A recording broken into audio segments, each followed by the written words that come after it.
Hey everyone, welcome back to the Old Music Matters and That podcast. I'm your host, Brian. Today, I welcome some special guests right back to the podcast, but this time with an addition. We got Andy from the Fraz band, and he brought his good friend along, Liam Browning, aka Dougie. How y'all doing today, brothers? Yeah, good. We'll say one at a time, so we don't need everybody getting interrupted here, so it's all good. All right. So, I guess, Andy, how you been recently? So what's new? Yeah, not too bad. Still doing the music, and obviously I got my partner in crime now, who's going to come into the tour of the US, Texas, with us. So it's going to be exciting times musically. He's brilliant. That's pretty cool. And I guess, Dougie, how'd you meet this handsome devil over here? Did you guys go to school together? No, it was for the indie community. Like, I think one of the first times I met Andy was on the EWL review show, if my memory permits me. But yeah, so it's just basically through sharing playlists, just sharing each other's music, just being part of the whole indie community, really. That's cool. And I guess talk about the EWL, because I've seen them a couple times there, Andy. So I guess how'd you get your music on there? Oh, do you want to go first, Andy? No, you go first. It's fine. I was just going to say, normally you just roll up to the live show, and in the chat you can submit your music. So you basically just kind of like just keep putting your link to your song, and if you're lucky, Tim will play it. So, and you can submit directly to Tim. I know he's happy to take like emails and stuff. I guess which song did he play on his live show? My first song I've had play was Phoenix, which was incredible because I was really new to the indie scene and this whole community, so I was just really nervous about like putting my music out there. But everyone was just really just welcoming and just really nice about it. Yeah, it's brilliant. Yeah, that's pretty cool. And I guess, Andy, what's this whole thing you got going on with coming over here to Texas? Yeah, so it all started with me when Tim reached out to me and said, I really want to play your music. It's like, oh, that's cool. And then somehow I met Ernest from Spock, along with like Dougie and all of that. And I got invited to go to, where is it? Iowa, where Tim is, because he's doing corn punk there. And then me and Dougieto were going, we've got to go to this thing. So we're working our trip out there. The following week, Ernest just contacted me, said, do you want to come to Texas for a tour? It's like, well, hell yeah, of course we do. So my bass player couldn't make it, and well, I had to pick this fine gentleman here. I was a bit nervous emailing him and messaging him, but he agreed because he's a great bass player. So yeah, it's very exciting. Very exciting. That's good to hear. And you get to elaborate more on everything else here just a little bit here too. And we'll get to know more about Dougie here in just a little bit. So we'll refer to him as Dougie if you're out here too, because everyone's going to see the name on here. It's going to be Dougieto. So, yes. So, all right. But I want to welcome you guys, first off, Andy, back to the podcast. And Doug, I want to welcome you to my podcast right here. So the way it's going to work is I'm going to actually alternate the questions this time here too. So Andy, I guess you'll fill in some stuff here, I guess, what's going around in the UK. I guess we'll talk about some stuff in and around the UK because I took a recent trip out to London, Scotland, and Wales. So let's stand up, get the whole thing there. Lovely. Do you have a nice time? Beautiful time. It was a couple of bad days with some rain here and there, but I guess that seems to be a little typical for you Brits, Scots, and Wales. Welsh, I should say. So always raining there. It's always rainy in London, so enough of that. Instead of it's always sunny in Philadelphia, it's always rainy in London. So, okay. So let's go ahead and jump to the questions right here too. So I guess we'll start with Doug this time. So Doug, I guess tell us your story. I guess how'd you become a musician? Well, I've always wanted to be like I would say professional, but I always wanted to create music from a very young age. I've always loved music. I remember being like 12 and seeing my first bass guitar and fell in love with it, but I couldn't afford one. So I basically had an acoustic guitar and I removed the high B and the high E string and just turned it into a bass. And so for years I was just practicing on that, and then didn't really do anything. I struggled like getting my mates to start bands and stuff, so kind of just left it for like 10 plus years. And then because of COVID, broke up with my wife. I was just like, I'm going to do it. I'm just going to get all the stuff together and just do it. So yeah, that's basically the start of a Dougieto. Jeez, that's all we have to go through right there too. So it's good to see you are doing well here too. But I guess you want to talk about the band you've been a part of, and I guess what your role is. Oh, the band, as in the Fraz band? Yeah. Or in the, oh, yeah. Before, obviously, I'll be playing bass. Andy's been very generous and given me full creativity for the bass lines. So I'm going to probably add a bit of slap and pop, a few licks here and there. You know, if you've heard my music, you know the sort of style I kind of play. So I'll be throwing that in there, as long as Andy doesn't mind. Do you play more of your fingers? You don't do a whole lot with the pick, or do you like to alternate? I never use a plectrum. Never have, never like the way they feel. It's always fingers or my nail. All right, that's pretty cool. And I guess, Andy, guess what else has been new? Because in around UK, we actually first started off in Scotland with Edinburgh, which I think most people would say Edinburgh, and then worked our way south and got it through Wales, and then finally ended up in London at some point here too. So I guess what's been new? Because I guess you guys went through a recent election. Oh, We had an election, yes. So we now got the Labour guys in. Oh dear me! I suppose that's a bit like when you get Trump in, isn't it? Something like that. It's the same thing, isn't it? It's equally as bad, isn't it? Really. Well, this case is more of a left-wing party, so I mean, the Donald Trump of the left. We could probably joke about that. So, but anyway, go ahead. Yeah, no, it's. I think having Labour in is going to cost me more money eventually. To be honest, I think it's just going to tax me more. So I'm not looking forward to that. That's less money to spend on beer, so that's going to annoy me a little bit. To be fair. He's got to cut back on beer consumption and all the other stuff. So yeah, it's not good. It's frowned upon in this house. So yeah. I'd say you and about everywhere else. So I can see why. I guess, is it really that bad? We're only a month in, or at least less than a month in. So I guess, is it that bad right off the bat?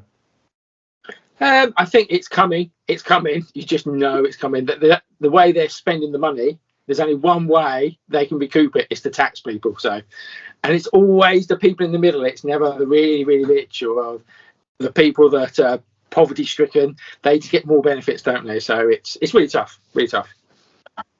Yeah, I see. Though I will admit, they were saying about how the Conservatives kind of put them in this sticky situation to kind of begin with here too. So I guess I think maybe there's some degree of truth to that, or do you think they're still going to mess us up in some sort of way?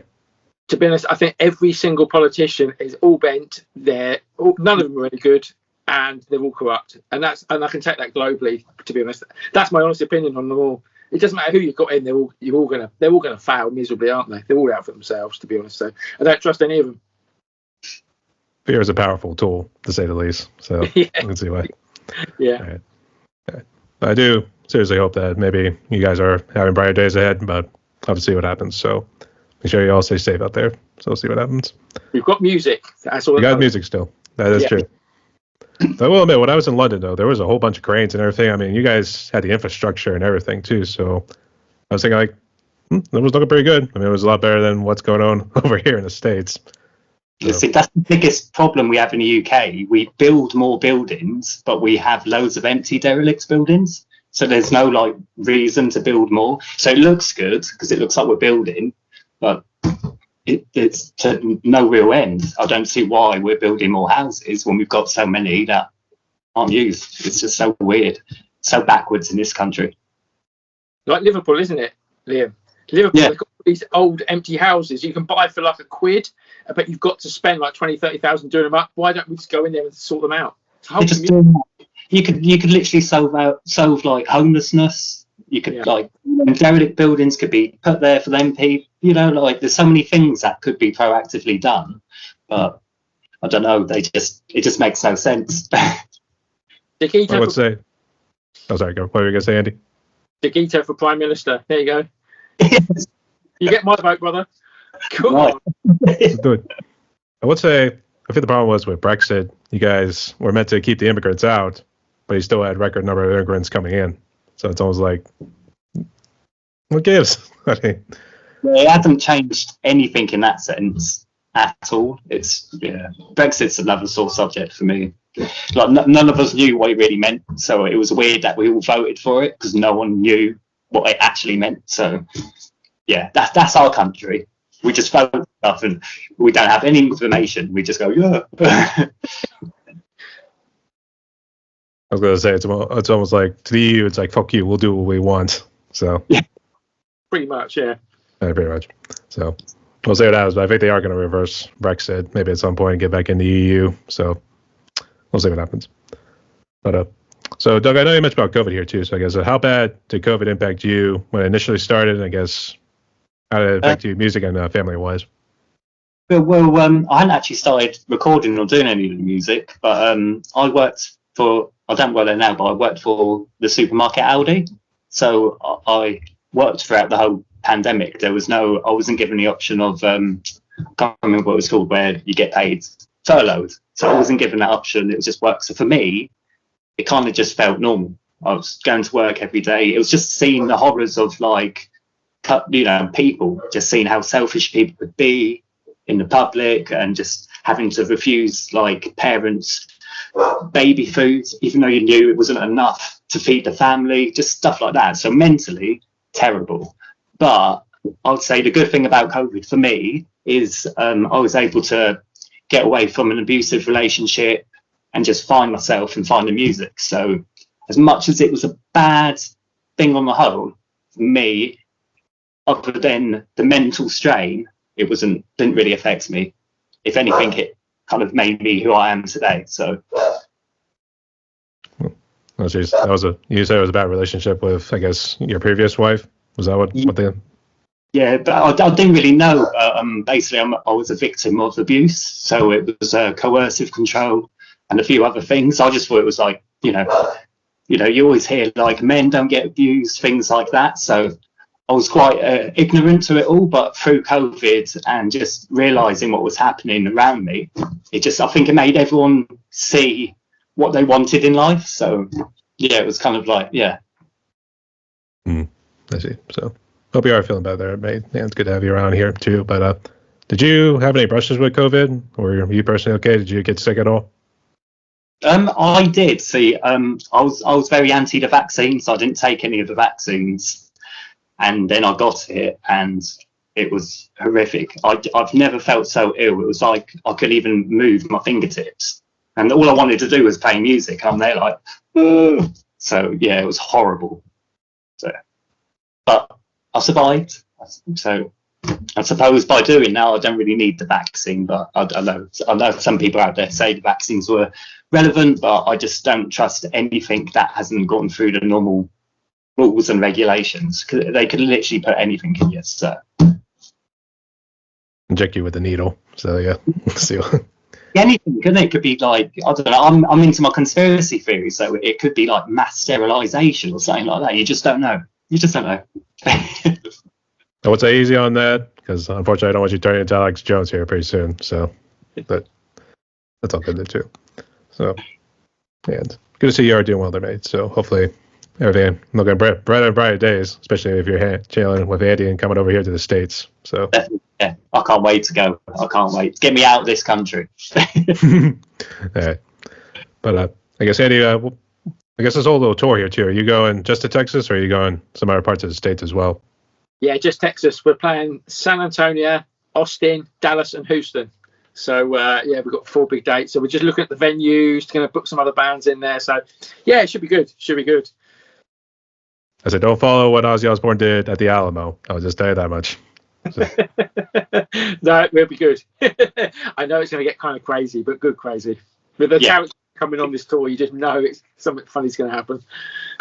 That's for sure. And I guess, how'd you get set up with the studios in San Antonio? Did you have to call them and say hey, we want to play at your studio? We're blokes from the UK. So. No, it was quite good because Spock's from San Antonio, so they've got all the contacts there. Ernest is going to set it all up, so yeah, we're in his capable hands. So he's got all the contacts, he's going to book us all, and so yeah, it's going to be perfect. I think we just turn up and play and drink beer, easy. Just do what we do, just in a different country, really. That's good. I guess, how'd you meet Spock? I guess, what's the story there? Did you just see him on Indie?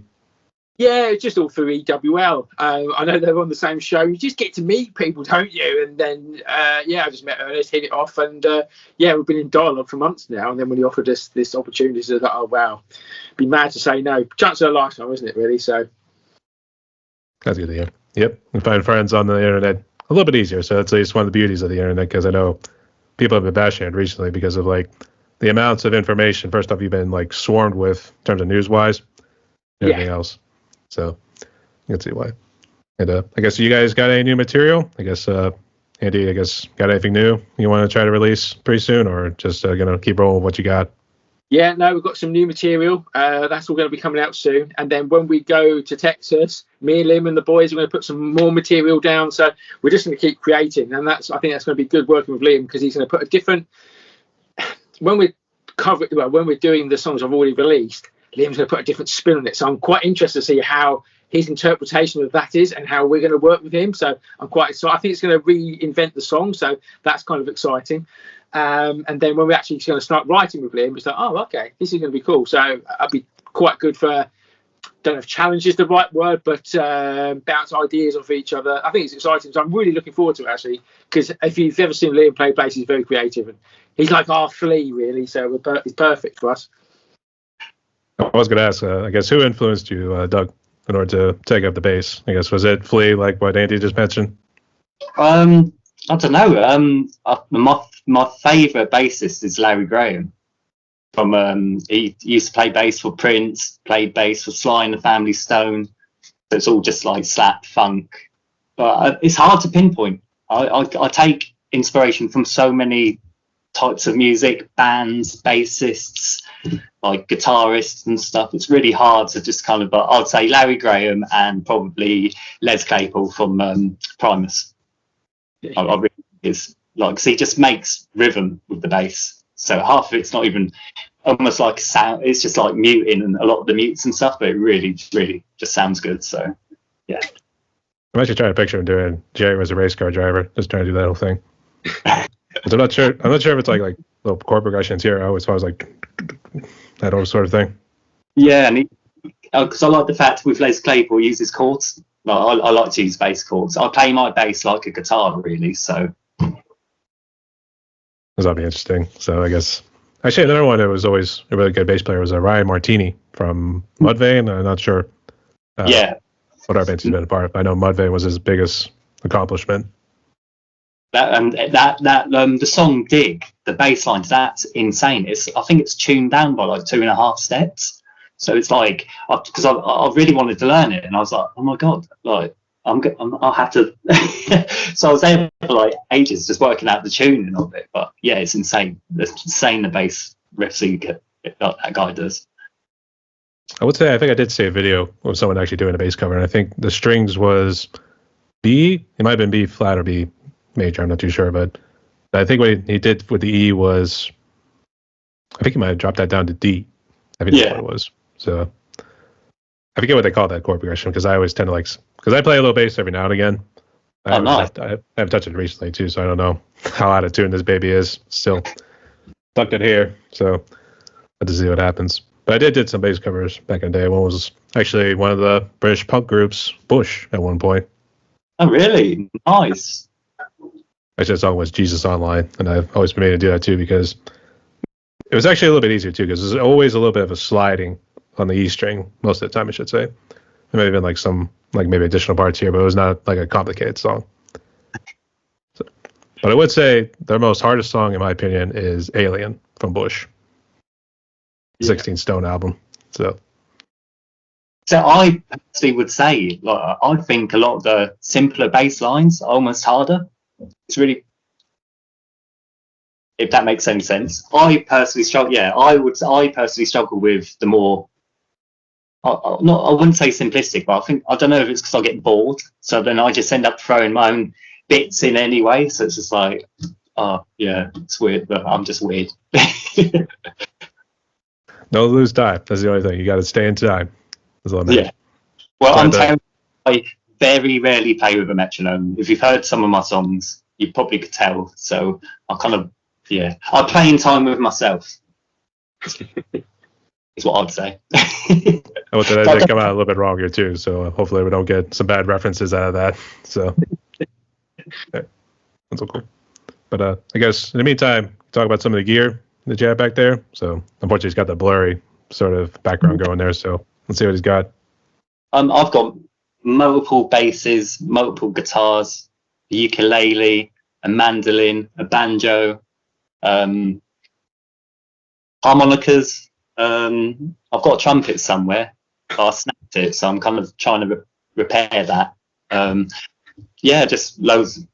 I kind of have this thing where I just buy pre-owned like instruments off of Facebook Marketplace, even if I don't know how to play it. So like a while back, I got a clarinet. Didn't know how to play it, but I was like, I'm buying that, £20. I'll learn that. I'll put that in a song. Just random.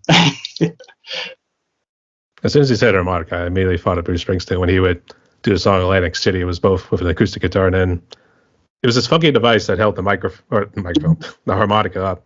So it was easy for him to just get in there and blow and do his all progressions with the harmonica too. So I can see why.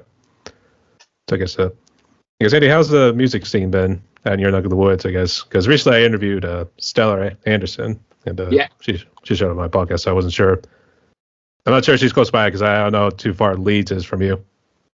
Yeah, that's probably about 2 hours up the road. Yeah, about 2 hours. But Leeds is quite a buzzing, vibrant place, isn't it? They've got a university there, good city centre, very vibrant. So there's quite a bit of action in Leeds. Last time I went, anyway.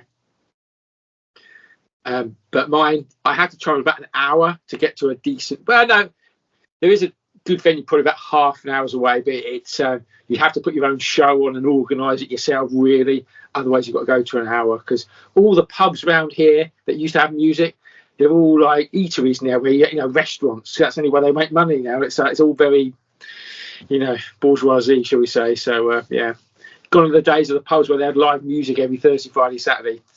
It's a bit of a dying thing where I am now. It's a shame. Adopt the tea and crumpets and bring in the whole hard rock back then. Exactly. Yes. Yeah. It's not good. Not good. I don't know. I would say one of the things that was interesting during the trip, and I'm trying to remember how this actually went. We actually stopped at one of the states, and trying to remember what it was. And I think it was after the Lake District, after we were making our way down from Scotland. And it was one of those big fancy estates, and a family with like a good amount of titles and stuff like that. Yeah. And they actually let us stop in there for lunch. So I thought that was pretty cool because it's almost like you can probably make some extra income just like having people come in and eat in your house. Actually, it's a pretty damn good chicken. I wish I knew what the recipe was because it was pretty damn good. So I don't know. Do you guys have anything similar to that where maybe tourists come to like fancy estates and then eat there?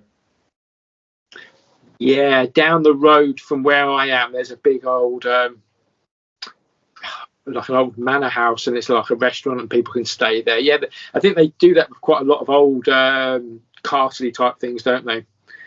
You can do all of that. So yeah, that's quite big. I think it's an interesting way to make more money, isn't it, really? And keep these places going as well. That's for sure. I guess, Doug, do you have anything similar in your neck of the woods? No, sadly. I live in Dover, and it's pretty much like a ghost town. We have more shops boarded up than we have open. I think all we have in Dover is charity shops and takeaways. And a few actual supermarkets. It's just really dead. The music scene is pretty much non-existent here. Yeah, it's just, I don't know. It's terrible. It really, honestly is. You need to play the Eric Johnson Cliffs of Dover and try to do that whole thing. Because do you have any cliffs? Because now I'm curious. Yeah, we've got a few cliffs. They keep falling apart and collapsing, but we still have the white cliffs. Yeah, that's one thing Dover has. Well, at least that explains the inspiration behind it too. So, yeah. I was just trying to remember. I had another question on the top of my tongue. I was trying to remember too, but shoot, I lost it. But I guess in the meantime here, Dougie, I guess talk about maybe some of the music that you've done outside of the Fraz band here too. So I guess if you want to elaborate on it a little bit more, I guess is it kind of a little bit of a mixture of hard rock, or do you just mainly goofing around with the bass?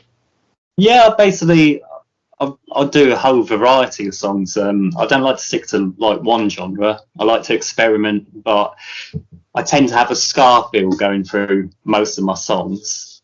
Yeah, definitely a ska feel. I've been doing a thing at the moment, a project called You've Been Dougieto, and it's where I basically go along and cover a song from other indie bands and artists and just put my own take on their song. And then like I've released a couple through Spotify, but majority of them are on my YouTube channel. And it's just, so I've covered Burlos Band, I've covered Whiskey Club, Rain of Fire, yeah, not 9 bands in total so far that I've covered and that are there for everyone to see and hear. And other than that, yeah, my music's quite random. Lately, I've just started like randomly making songs. So the other day, I made a song called Too Late. It's all about like the horrors of the world, like war, famine, all of that, but like done in a happy, upbeat way, as it's a bit too depressing just to sing about like that. So yeah, I've got loads of different projects. I'm quite I lose focus, so I just kind of like I go, oh, another song, here we go, oh, another song. So eventually there will be an album. Yeah, it sounds good. I guess, is that why is Dougieto? Is that the band name you kind of roll with when you're doing your solo work? Yeah, it's just the story behind that is it's basically what I used as my gamer tag on like Xbox and stuff when I play computer games, because I love Japanese, anything to do with Japanese culture or anything like that. So I was like, my nickname was Doug, so I was like, I want to sound Japanese, so I'll be like, oh, Dougieto, like that. So that's where the name comes from, really. I was gonna say, I thought it was some crazy Italian at first, right there, so I wasn't sure. Yeah, everyone. I think a lot of people think it's Italian, but no, it's meant to sound Japanese, so it's meant to be pronounced like Dougieto, like that. So I'm trying to think of some sort of rhyming with like Shinigami, for instance, too. At least I thought that was Japanese folklore or something like that. So I guess while we're on that topic right here, I guess Andy, what sort of do you do any video games or computer games? I used to. I don't get time anymore, to be honest with you. Family, the kids, they run me ragged, honestly. I don't get time anymore. I used to quite a lot back in the day, but no, not anymore so much. I'm kind of the same way. Not so much with kids or anything like that. You first off working with like multiple jobs, and then a little bit of an accident last night with a little grease spilled on here, but oh no, it's okay though. Doesn't look like any damage or anything. Just might just have like maybe a little peel in here and there, but looks like we'll be okay. So it's all good. Fair play, fair play. But I would say working on multiple jobs, doing the podcasting, and then also doing some collabs here and there with our buddies in the indie community. Yeah. It's always fun stuff. So you keep yourself busy. And but I was real big into like Dark Souls, Bloodborne. Actually, I got the God of War games, but I haven't got around to actually playing them yet. So I think at some point it would be nice to get into them. So I guess, Doug, which video games do you normally get into? Are you more into like God of War and those sorts of fantasy games? Yeah, I'm more RPGs, like JRPG. So Final Fantasy, Dragon Quest, anything like that. It's more my cup of tea. I make it sound like you're going to be a League of Legends sort of guy. Yeah. You know, I don't actually have time to play them. Like, I think I got the newest Dragon Quest game, and I think I've played it for like 10 hours. And that came out last year, so yeah. Yeah, it sounds good. I guess, Andy, some of this new material that you guys got in the works here too, do you have any of the lyrics written down? Or I guess, what do you want your songs to talk about? Yeah, to be honest, I don't write anything too serious because I'm a bit goofy anyway. But so there's a song called Nighttime Girls. I probably wrote that about 30 odd years ago, about 32 years ago when I was a late teenager or something stupid like that. And it was just all about these party girls that I used to know, and it's all dedicated to them. So I think I'm going to, obviously, when I was 19, my lyrics probably weren't that mature. I'm not saying they are now, to be fair, but I'm going to put a retake on that and rebuild it because it was quite a catchy tune, a bit like Fine Time, Leader Portal. It's got that catchy riff, and it's got, it's a fun tune. So that's kind of funny. I like that one. There's another song called I Apologise. It's a bit more punky, a bit more in your face, and that's kind of cool. I like that song as well. So, yeah, there's a lot going on. All the lyrics are there. I wouldn't say I'm a perfectionist, but, we keep tweaking them here and there. So I'm in the studio soon. So, yeah, that would be very interesting. And, I'm really looking forward to working with Dougieto as well, to get his take on what we're going to do and actually write together. So that is going to be fun, all ready for Texas. So my head's just like, at the moment. There's too much going on. It's like Star Wars going up there at the moment. It's brilliant. I was going to say, it's almost like a vortex at first. It's almost like, whoa! I know. It's exactly what it's like, isn't it? Yeah. There's a whirlwind going on up there. So yeah, it's a scary place. But, yeah, it's good. It's good, yeah. Well, once you were talking about I Apologize, it almost sounded like it was going to be the exact opposite at first. Be like, it's almost like how Good Riddance was with Green Day. It's not like it's soft. It's more like the hard punkish sort of edge, but it's more... It's kind of like more meant to be like mean-spirited in a way, or at least that's what they make punk out to be.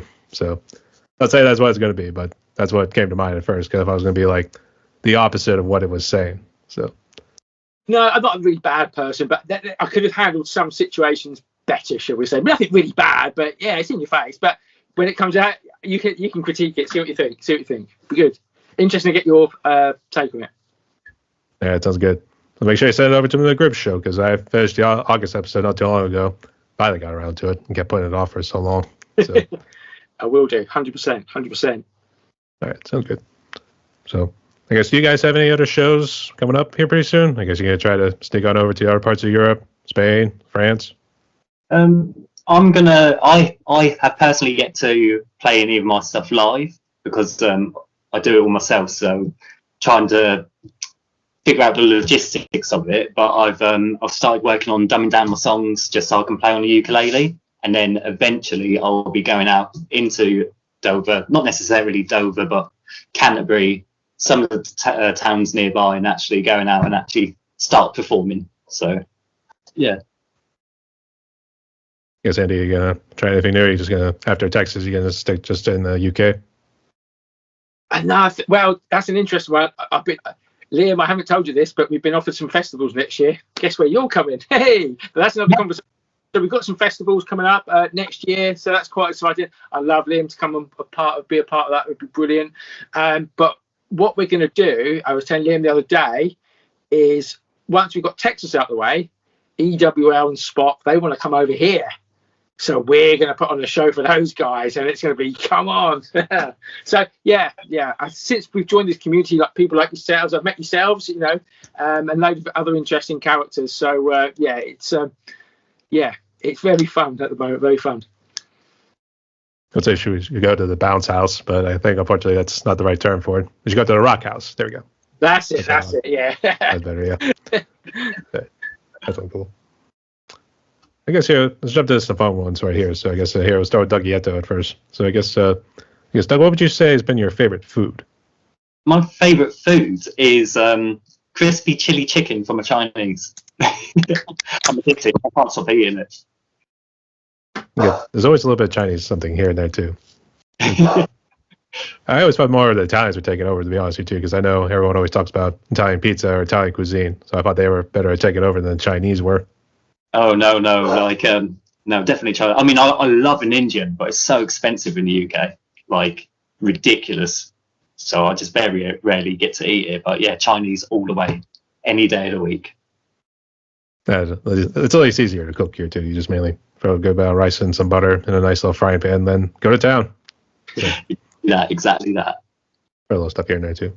So a little bit, for a time I was in Italy last year too. I would say, the thing that kind of took me off was, instead of the shrimp already being peeled and get that membrane off and everything here too, you had to get your hands dirty in order to get to the meat. So, so maybe avoid the seafood pasta. We'll just go with the nice big pizza. So, yeah. So Andy, I said you actually a separate question over here too. So I don't know how you guys do like a lottery or something like this here too, but if you were to win the lottery or a big amount of money for whatever reason, I guess what would you do after you got all your earnings and I guess after tax? Well, the first thing I'd do, if I didn't have a heart attack, knowing that I'd won all that amount of money, I'd get a case of Dom Perignon sent over to me straight away because I could afford it, and then I'd probably move somewhere near the equator where it's really, really hot and just chill out, and probably try and do some work for charity. To be honest, I could probably do a lot of work with my music, but I'd like to do some good with the money, because it's if you won like 100 million, it's an obscene amount of money, isn't it? So I think you could actually do some good with that. So I'd like to, once I've got through the shock of winning, I'd like to actually use it to do some good give back, put it that way. I say one interesting article I did read was how one guy had spent $3 million to help combat homelessness. Mm-hmm. I know Doug over here was talking about a little thing like Dover, kind of having a lot of shops and maybe some dilapidated houses here and there. So I thought, hey, that could be a good solution, I should say. Good solution right there. Excellent. So, yeah. I forget what state it was in. I thought it was in Nevada, because I know they talked about how one person was like trying to do the whole thing of combating homelessness, and I know it's a big problem in California. So I think the other reason is because California has got the nice weather and everything too. So I think most people want to go and live the hippie lifestyle. So you can see why. But I guess Dougieto, what would you do if you won the lottery? Oh, that's a very interesting question. I'll probably pay off all my debts. I don't know, to be honest. Buy myself a house. I don't know. I'd probably be really boring and like save it or invest it into something. Yeah, and probably would give something back, especially in Dover, because I've done some work with the local charities here with my music, where I took all my instruments down and during half term, and all the kids were like, just having a go on like my Cajun drum, if I pronounced that right. Like I took my ukulele, some harmonicas, so it would be good to give something back. Maybe it would be good to give something back to Dover, because it's just. It's so like we've got a town next door to us called Folkestone, and that's literally had someone who's lived there. They've put their own money into it, so they put about 3-4 million into the town of their own money, and it's thriving now. It's got like tourists, but yes, I suppose I'd probably do something with that, and probably like I'm not gonna lie, just I don't know, just go on a big spending spree probably.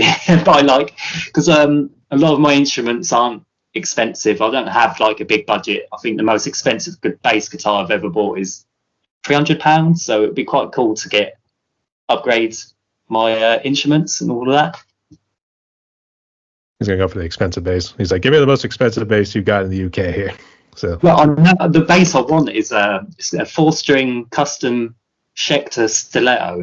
And I think when I wanted it originally, it was like £900. But with all of the inflation, I think it's like £2,000 now for the same guitar. It's like, I can't afford that.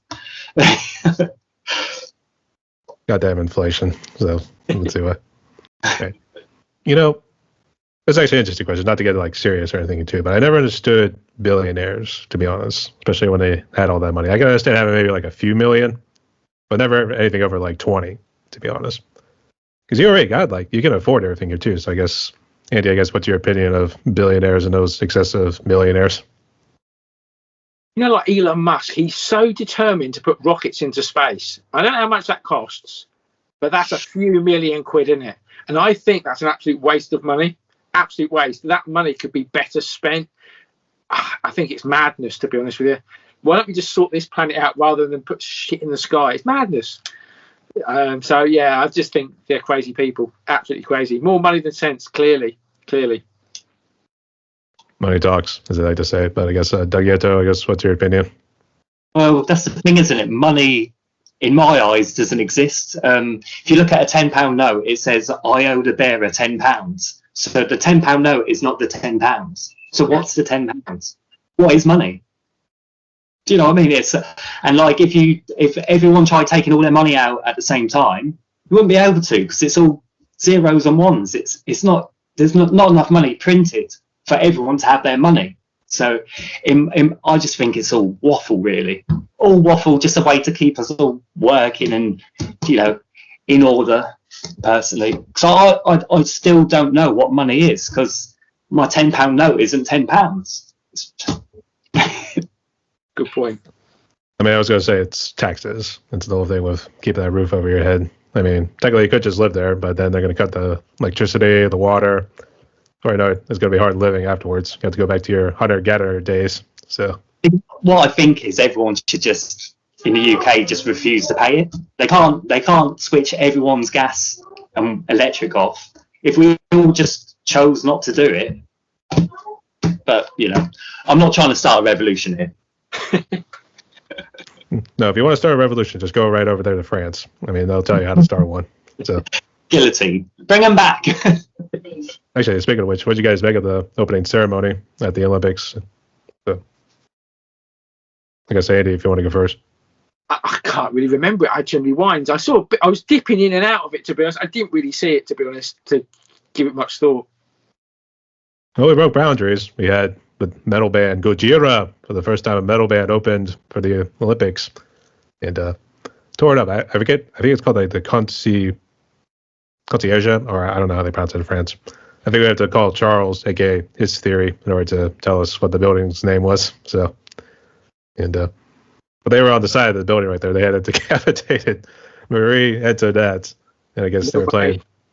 I guess they were kind of doing some of the history about France and what they all went through and everything. So, the thing that kind of took me off was they were considering that music satanic. And so I was like, dude, it's one thing if they're talking about the devil and stuff like that. Then you can probably say it. But do you see a devil out there or anything like that?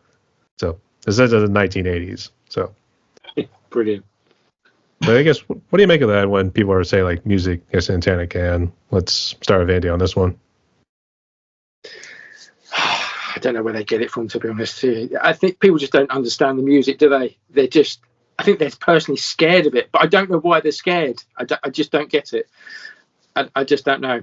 I don't know. It's probably because people look a little bit different and they're scared, and it's just like the music's a little bit louder and people have got long hair, and they're a bit shouty and people get frightened, don't they? So I think they're a bit scared of the unknown, to be honest with you. I think that's what it is. That's true. I was going to say, I think we can blame Venom for the whole thing with talk about Satan, black metal, that sort of stuff. Yeah. I was like, you Brits are dark, man. I don't know. Actually, I would say maybe the Scottish are, because, I mean, there was an event called the Black Dinner, where unfortunately they killed their guests and everything. So you can see the idea for Game of Thrones is Red Wedding. So I think the Scots are darker in terms of history, but you Brits are darker in the music scene. How about that? That goes. My family comes from Scotland originally, so my last name's Fraser, so there's a Fraser clan. And when we weren't fighting the English, we fought each other because we were bored. So maniac. I mean, it's exactly how life tends to go at times. You don't look for someone to fight next. So, yeah. But I guess, Doug, what's your opinion of like when people say music is satanic? I think it's just because they're just looking for something to blame, aren't they? It's just easier to blame the music than the actual issue at hand. So a lot of it's like, I suppose, like when people murder or go out and do something bad, it's like, oh, it must be the music they listen to. It's just a scapegoat, isn't it? Rather than tackle problems like, it's not so much a taboo now, but like mental health and the things that actually are why people commit crimes. I think it's just an easy way out of just, it must be the music, deal with the music, then all crime will go away. So it's just finding something to blame, isn't it, really? I think that's what they were. Actually, it was kind of similar to how people would blame like Call of Duty when they were playing those first person shooter games on online, for instance. They thought that was like the reason for like school shootings. And like, I think like one sort of incident, I think it was the Columbine school shooting. It was actually, the guys never really played those games. They were more into DDR, or Dance Dance Revolution. So I think it is just that, isn't it? Because there's a big one in the UK was the game Manhunt. So there was a game called Manhunt, and I think like, it's quite a gory game. Like, and they were like, there was a murder, and they were like, it's basically, because it was the same as the game, they were like, it's the game that made it do it, but the person never had even played the game. It was just like, you could say that about anything, couldn't you? Like a book or a film. So it's just really, it just seems to be just anything to excuse the real reason to why it's been done. That's for sure there too. So I don't know, but I think the other big reason for the opening of the Olympics was the whole thing they were saying was a bunch of drag queens dressing up and making a mockery of the Last Supper. Even though I think a lot of people would say it's a Greek festival. They were doing the whole thing about the Greek god Dionysus. So unfortunately, it's not something they could just sweep under the rug, be like, oh, okay, we jumped the gun too soon. So, we're living in a version of the 1980s, because I don't know if it happened in other parts of the world, but I know in the 1980s there was the whole thing with the satanic scare or something like that, or whatever they called it, because that was when like a whole lot of the black metal like Celtic Frost, and might have been around the time of Mayhem. I'm not too sure, but it's really when black metal was really starting to pick up a little bit here too, like in the Scandinavian region. You also had Venom doing their thing, but I'm not too sure if they really counted them, to be honest. So,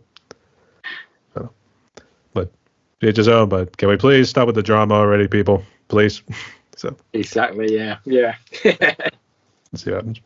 I did mention about Charles, aka his theory, not too long ago, but I think Dougieto should sneak on over to Paris right there and go hang out with him too, see if they can put some music together. So shout out to Charles, and I said King Charles because I know there was a good amount of Charles. I think there was only a couple, right? Outside your Charles, which I guess is the third, Charles the Third.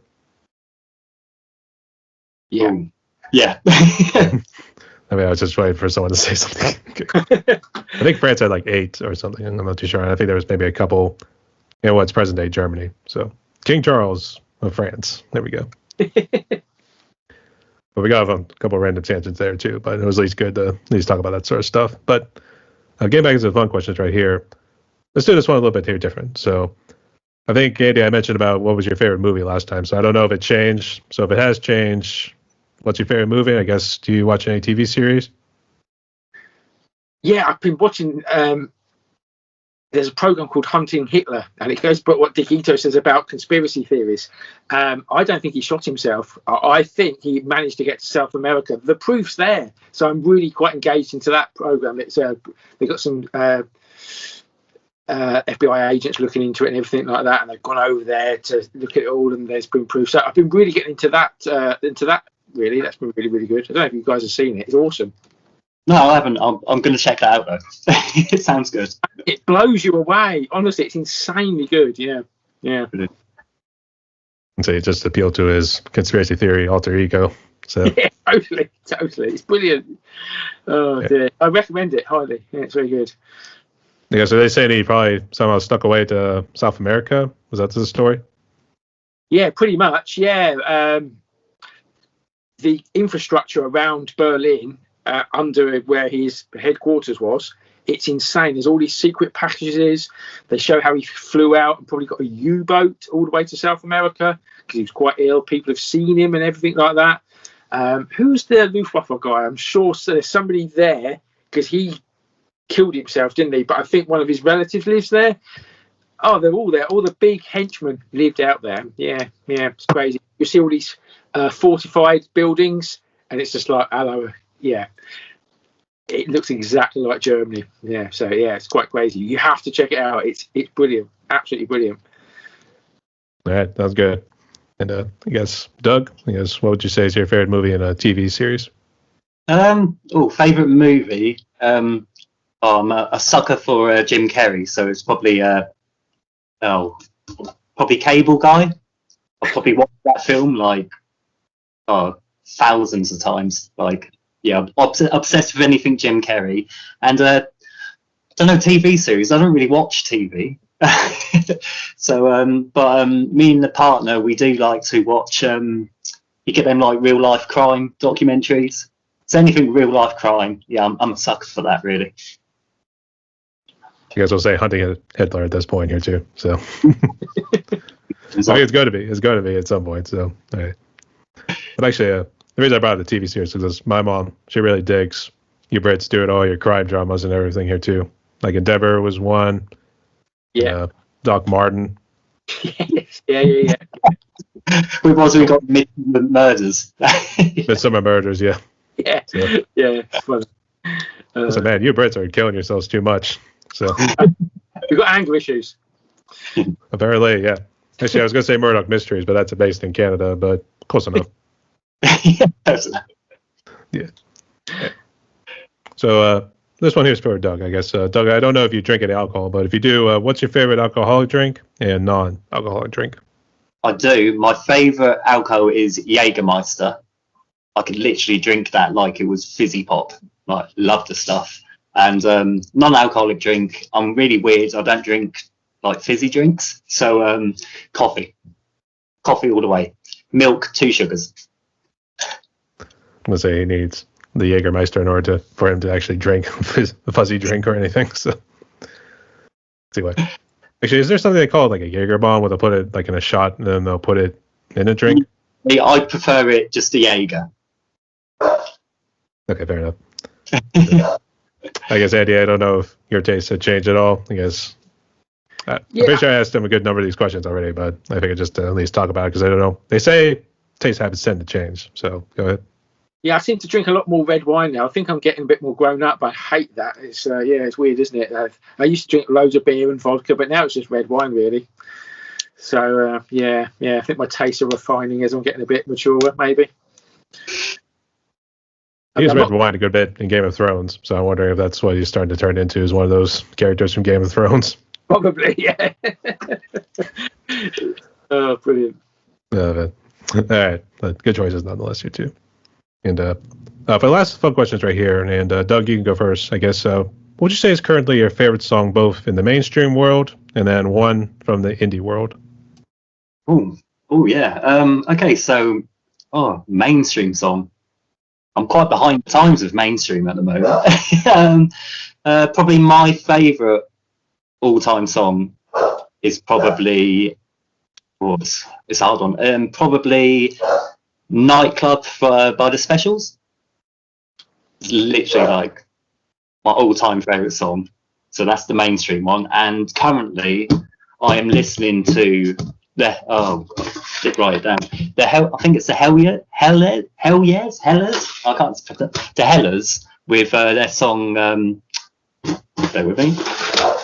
You think I'd remember it? I did write it down. Bear with me. Rockafoo by the Hellas. That's how we pronounce it. Basically, I've curated a ska playlist called the Train to Scarville, and it was one of the songs on there, and I think it's their most recent song, but I'm absolutely in love with it. I can't stop listening to it. It's got like an accordion in it, I believe. It's perfect. All right, that's good to hear. And actually, I do know a band that was called Hell Yeah at one point here too. It was actually a super group that had Chad Gray and then Vinnie Paul. I forget who the other two guys were here too, but it was actually a big super group they had. And so I recommend you go check it out. That's who I thought you were referencing at first, was the Hell Yeahs or something. So. Oh yeah, I was like, how do I say it? The Hellas. I think it is the Hellas. Yeah. I'd like to know how he was going to pronounce Hellion at first or anything like that. So, okay. So anyway, I did change this question up a little bit here too, because recently I figured outside of mainstream, it's good to get to know what you like in the indie community. So I guess go ahead. Who am I listening to in the indie community at the moment? Who would you say is your, what's your favorite song in the mainstream world, and then one from the indie community? Recently, Slash did a cover of Killing Floor, and I remember I first heard that song by Hendrix, and it blew me away. And then I've seen his interpretation of it. It's pretty good. I quite like that. He released that a couple of months ago. I just love that. It's quite a nice bluesy track. Good, very good. In the indie community, I probably listen to quite a bit of Spock and EWL at the moment. So Boarding Flight by Spock, Banana Runts by EWL. Yeah, classics. It comes full circle with loving Spock. So I can see why you guys are now peanut butter and jelly. So there we go. Exactly. Yeah, exactly. All right. Great choices nonetheless here too. So, all right.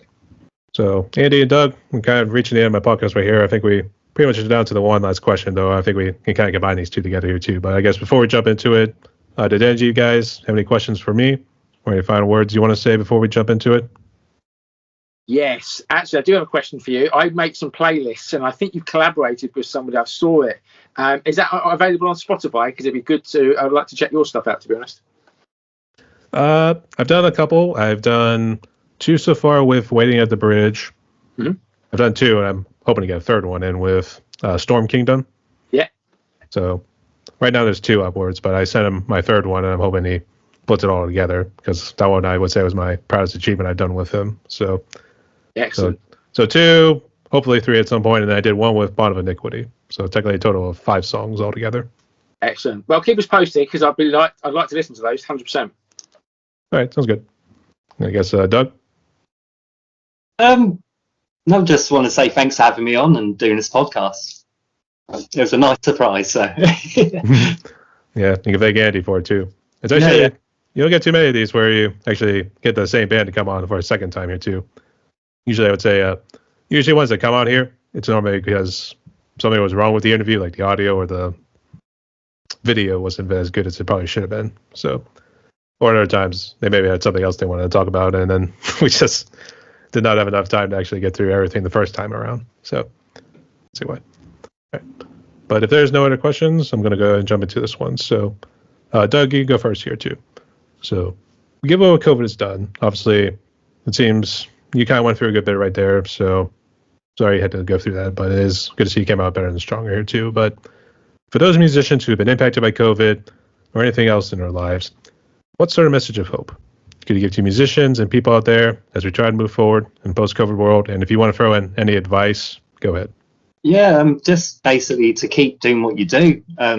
You know, I personally do like make music because it makes me happy.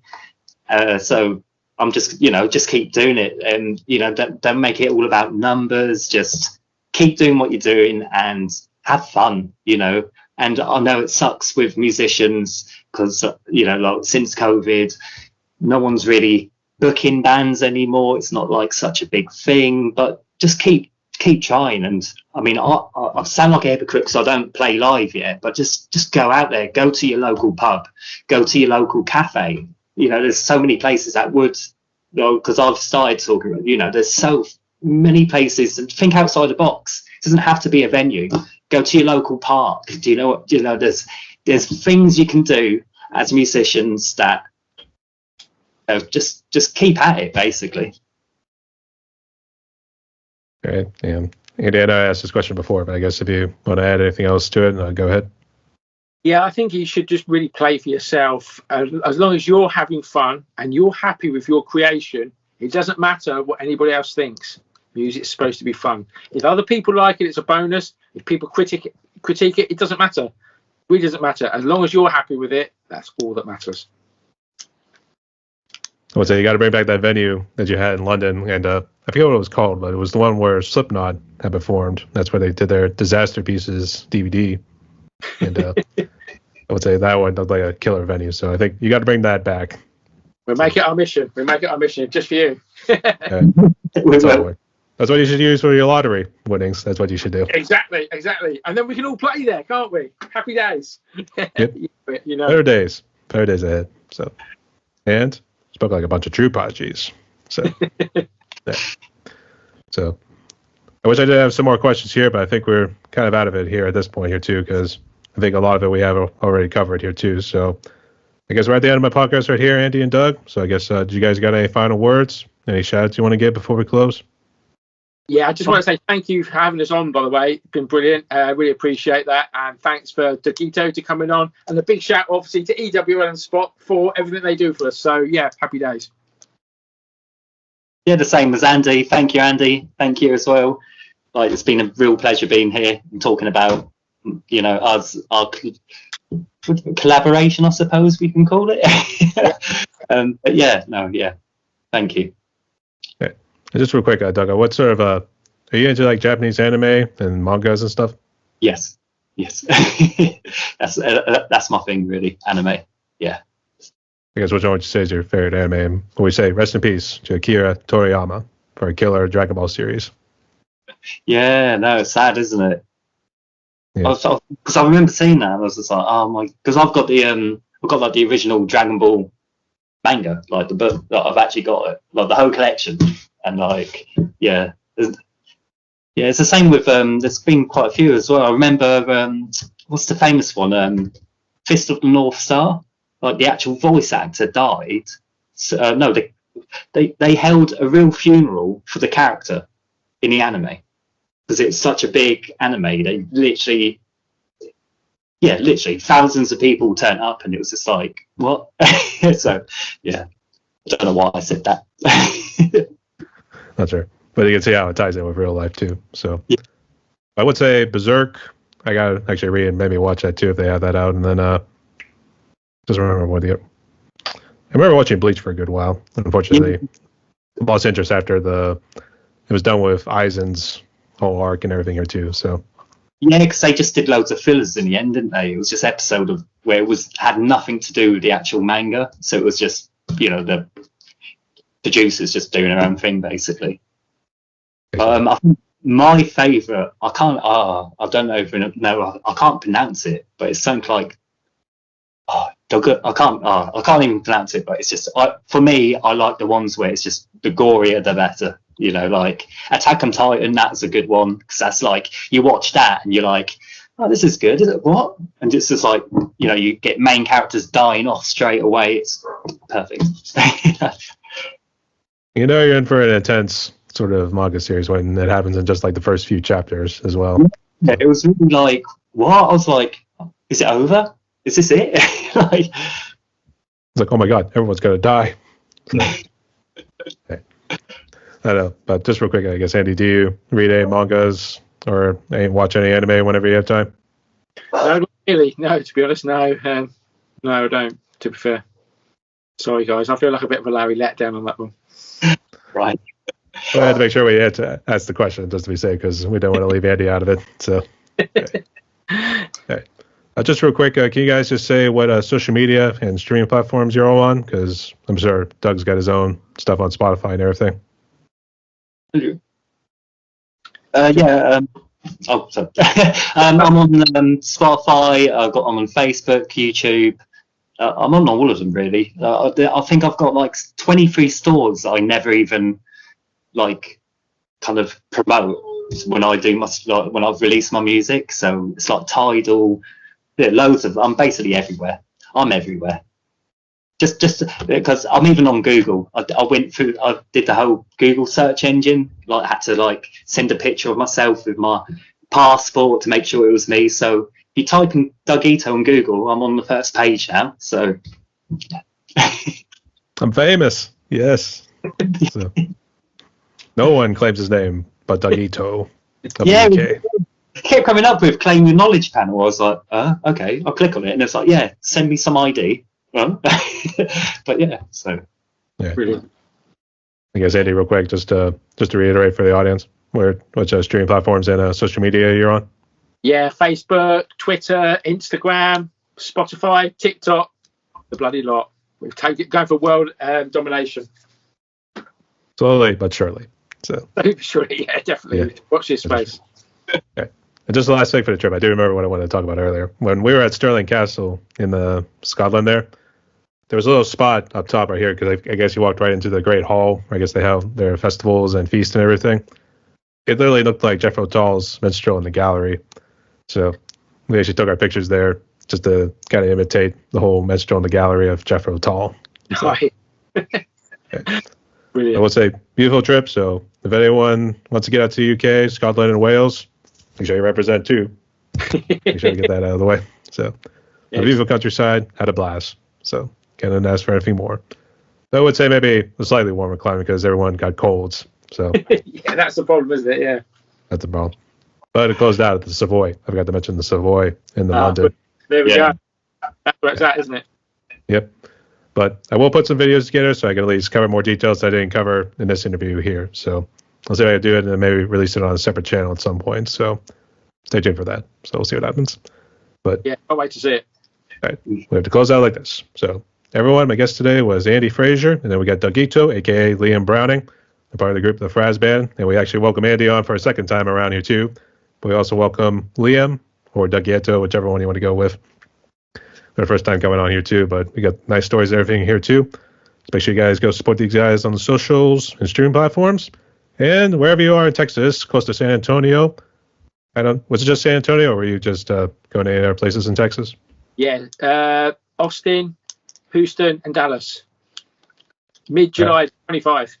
All right, those 4 cities right there. So if you're in any of those cities, go check these guys out. These guys do some amazing work out there too. So your support does mean a lot. So Andy, Doug, or Liam, whatever. You all stay safe. It's a crazy world out there. Whichever one works. So, okay. So you all stay safe. Not gone. And stay tuned, y'all. Thank you.